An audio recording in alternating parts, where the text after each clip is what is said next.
దేశమంతటా Trump America అధ్యక్షుడైన Trump బొమ్మను ఆలయం జరుగుతున్నది. దానికోసం ఇస్తున్నాం. అదేవిధంగా మన భారతదేశంలో వ్యవసాయదారులు ఈడికే గిట్టుబాటు ధర లేక రైతులు ఎంతో నష్టపోతున్నారు. కాబట్టి ఇవరకే నల్ల చట్టాలు తెచ్చిన మన కేంద్ర ప్రభుత్వం దాన్ని ఇంకా ఎంతకు తీసుకొని మళ్ళీ దాన్ని అట్లనే ఉంచుంటూ అదే నడుస్తున్న వేళలో మన నరేంద్ర మోడీ గారు వాటికి ట్రంప్ కాదు ఉండడం వల్ల దానే తీసుకొని దాన్ని మోసపూరితంగా ట్రంప్ ఈరోజు మన భారతదేశంలో మార్కెటింగ్ సోయాబీన్ గోధుమలు పాల ఉత్పత్తులు చేస్తా స్వేచ్ఛ ఉత్పత్తి చేస్తా మార్కెటింగ్ చేస్తా సుంకాలు 50% సామాన్యులు ఇట్లా సుంకం వేస్తా అని చెప్పి ఇట్లా మొదలై సామాన్యులు విలువలు ఆడిపోతున్న ఇప్పుడు 50% సుంకం వేసి ఇచ్చేస్తుంటుంది.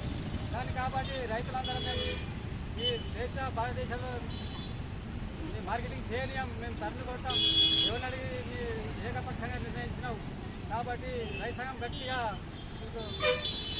హెచ్చరిస్తున్నాం అని. రైతులకు మద్దతు ధరను, రైతు ధాన్యాలకు మద్దతు ధరను పెంచిన సుంకాన్ని రద్దు చేయాలని చెప్పేసి రాష్ట్ర కమిటీ పిలుపు మేరకు రైతు సంఘం ఏటి సాధ్వరం ఈరోజు నిరసన కార్యక్రమం చేయడం జరుగుతుంది.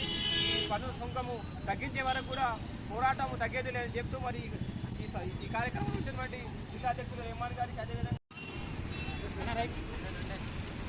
ఈరోజు ఏఐటియుసి అదేవిధంగా రైతు సంఘం ఆధ్వర్యంలో దేశ కమిటీల పిలుపు మేరకు సంగారెడ్డి జిల్లా కేంద్రంలో డొనాల్డ్ ట్రంప్ దిష్టి బొమ్మను దగ్ధం చేయడం జరిగింది.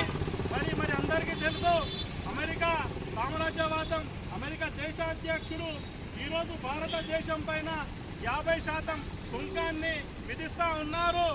దాన్ని వ్యతిరేకిస్తూ ఇవాళ నిరసన కార్యక్రమంగా దిష్టి బొమ్మ దగ్ధం కార్యక్రమం నిర్వహించడం జరుగుతూ ఉన్నది.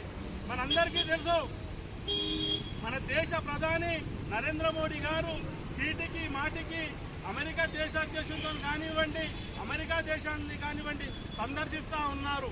మరి అంత ఫ్రెండ్షిప్ ఉన్నటువంటి, అంత మైత్రి ఉన్నటువంటి మన దేశ ప్రధానమంత్రి సుంకాన్ని పెంచేటువంటి సుంకాన్ని ఎందుకు తగ్గించడంలో విఫలమైనారు అంటే రోజు రోజుకు నిత్యావసర వస్తువులు ఆకాశాన్ని అంటుతూ ఉన్నాయి, ధరలు ఆకాశాన్ని అంటుతున్నాయి.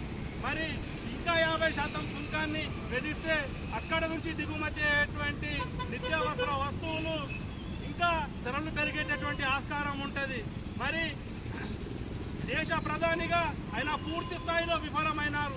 ఈరోజు మేము ఏఐటియుసిగా రైతు సంఘానిగా ప్రధానికి సూటిగా ఒక ప్రశ్న అడుగుతా ఉన్నాము.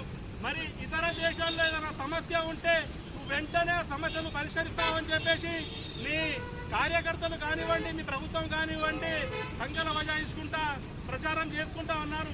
మరి ఈరోజు మన దేశం పైన 50% సుంకం విధిస్తే నువ్వు ఇలా ఏం చేస్తా ఉన్నావు? ఇవాళ నువ్వు విడిచిపెట్టేసి ఈ సుంకం బాధను విడిచిపెట్టేసి విదేశాలకు ప్రయాణాలు చేస్తా ఉన్నావు నువ్వు. కాబట్టి నీకు పాలించే హక్కును కోల్పోతా ఉన్నావు. నువ్వు వెంటనే నీ అంతటా నువ్వే రాజీనామా చేసి డిమాండ్ చేస్తా ఉన్నాము. లేక రానున్నటువంటి రోజుల్లో ఈ యొక్క సుంకాన్ని తగ్గించకపోతే